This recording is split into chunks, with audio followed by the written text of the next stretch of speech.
Nessa sexta-feira começa o horário eleitoral obrigatório, a propaganda política obrigatória. A ministra Carmen Lúcia, que preside o TSE, se manifestou sobre isso? Exatamente, a ministra lembrou que o horário eleitoral gratuito é um espaço de exercício da democracia. Essa declaração aconteceu no final da sessão do Tribunal Superior Eleitoral de hoje. Vamos ouvir a ministra.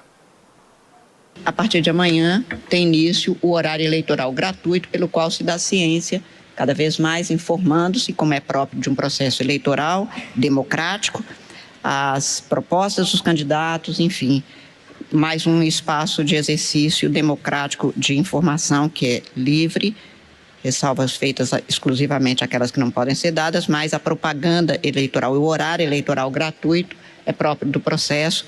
Estamos há 37 dias do primeiro turno das eleições e apenas a lembrança desta data. O horário eleitoral gratuito começa amanhã nas emissoras de TV e rádio e vai até o dia 3 de outubro. No caso de um eventual segundo turno, a segunda leva de propagandas vai acontecer entre o dia 11 e 25 de outubro. Volto com você, Thiago. Álvaro Nocera, com as informações da eleição em São Paulo, bom trabalho para você. Bom, vou perguntar para os nossos comentaristas, quero saber sobre a propaganda partidária obrigatória. Dora Kramer, a gente já discutiu muito isso aqui, você já citou, inclusive, 2018, quando Geraldo Alckmin tinha mais tempo de rádio e televisão e isso não acabou redundando em mais votos. A gente não vai saber nunca se o horário eleitoral continua influenciando, porque cada eleição é uma eleição, cada eleição tem uma história, Dora? Olha, eu não sei, eu acho que agora vai ser um teste bom, né? Porque o horário eleitoral sempre foi um marco nas campanhas.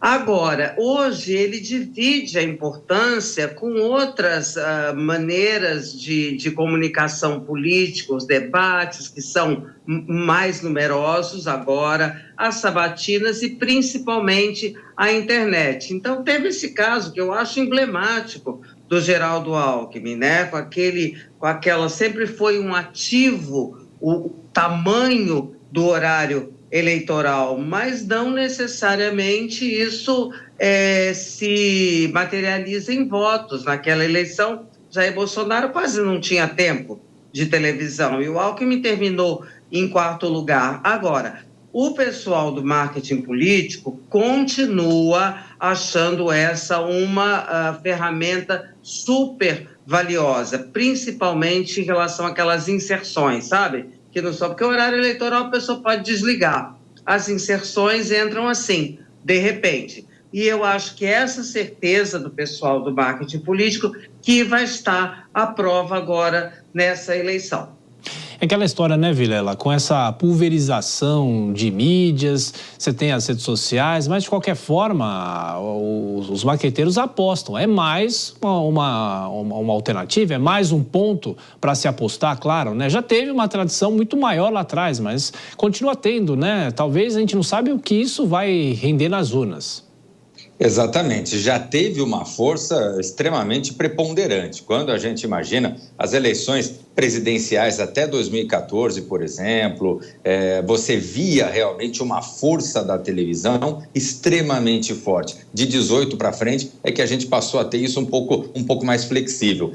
Mas ainda assim é um instrumento valiosíssimo, que atinge milhões e milhões de pessoas. Tem esse ponto das inserções que a Dora colocou bem, que vem no meio da programação, então fazem o telespectador acabar assimilando aquela mensagem, mesmo quando está acompanhando uma outra programação. Então, ela tem um papel importante, sim, numa disputa bastante renhida, como essa disputa aqui em São Paulo, com vários nomes ali se posicionando, bem posicionados. Eu não tenho dúvida que poderá ser um ingrediente a mais para, de alguma forma, dar um encaminhamento a favor ou contra determinado candidato.